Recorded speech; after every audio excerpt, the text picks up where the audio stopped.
Red rice వండుతున్నానండి. Night నానబెట్టాను. Red rice శుభ్రంగా ఒకసారి కడగాలండి, ఎక్కువసేపు కడగకూడదు.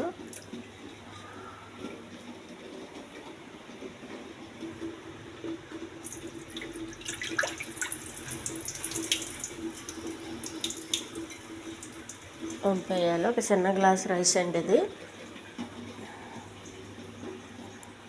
ఈ గ్లాస్తో ఒక 2-3 గ్లాసులు వేసుకోవాలి వాటర్.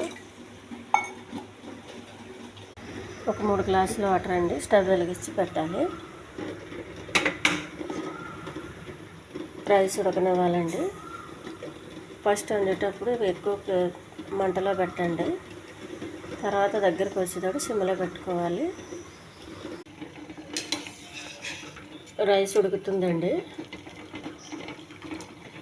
ఇంకా కాసేపు ఉడకాలి. వాటర్ అంతా పూర్తిగా ఎగిరిపోవాలండి. గంజి వంపొద్దు. గంజి వంపితే అందులో ఉన్న విటమిన్లు అన్నీ పోతాయి. గంజి వంపకుండా జాగ్రత్తగా వండుకోవాలండి.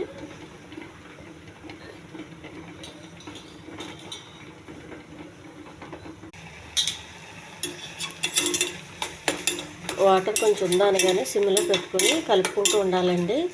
ఎందుకంటే ఈ రైస్ జిగురు ఎక్కువ కాబట్టి తొందరగా మాడిపోతుంది. మాడకుండా ఉండాలంటే ఇలా కలుపుతూ ఉండాలండి.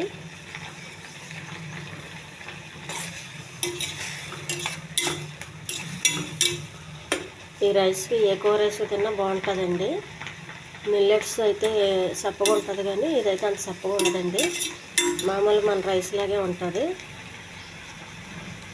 ఈ ఛానల్ నచ్చితే సబ్స్క్రైబ్ చేయండి, షేర్ చేయండి, లైక్ చేయండి, కామెంట్ చేయండి. ఇదైతే చాలా హెల్తీ ఫుడ్ అండి. వండడం కూడా కొంచెం ఎక్కువ టైం తీసుకుంటుంది. అందుకే వారంలో 2-3 సార్లు వండుకుంటే సరిపోతుంది. నేనైతే కుక్కర్లో పెట్టనండి. కుక్కర్లో పెట్టడం వల్ల వాటర్ పడేయవలసి వస్తుంది.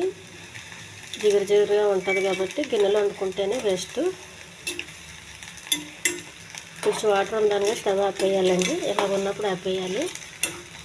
ఆ వేడికి ఇంకా అంటుకుపోతుంది గిన్నె. ఈ రైస్ ఒకసారి వండిన తర్వాత ఇంక వేడి చేయొద్దండి.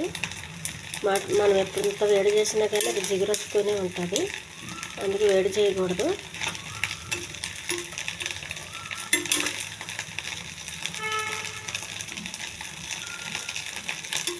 స్టవ్ ఆపేయాలి. ఆపినా కూడా కొంచెం కలపాలండి, ఎందుకంటే అంటుకుపోతుంది కాబట్టి. మనం కలుపుకుంటుంటే మాడిపోదు.